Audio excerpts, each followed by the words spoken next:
Admission পরে হবে। অনেকের চিন্তাধারা এরকম, আরে ভাই অ্যাডমিশন তো পরে হবে, আগে এইচএসসি পড়ি, একাডেমিক দিয়ে আগে আগে কলেজে ভালো রেজাল্ট করি।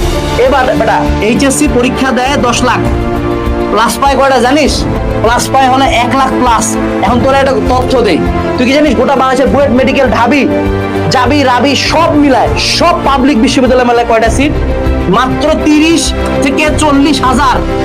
অর্থাৎ যারা যারা জিপিএ 5 পাবা তাদের মধ্যে 70,000 মানুষজন কোনো পাবলিকের বারান্দা ঢুকতে পারবে না। যারা যারা এইচএসসি দিবা তাদের মধ্যে 9 লাখ মানুষজন কোনো পাবলিকের বারান্দায় ঢুকতে পারবে না। বুয়েটের সিট মাত্র 1000, মেডিকেলের সিট মাত্র 4000, ঢাবিতে সিট মাত্র 3000। মাত্র 8000 মানুষজন বাংলাদেশের টপ 3টা ইনস্টিটিউশনে পড়বে। অর্থাৎ যদি জিপিএ 5 এর 100 কে দিয়ে ভাগ দাও, পার্সেন্টেজ করো, পার্সেন্টেজ 0.01%।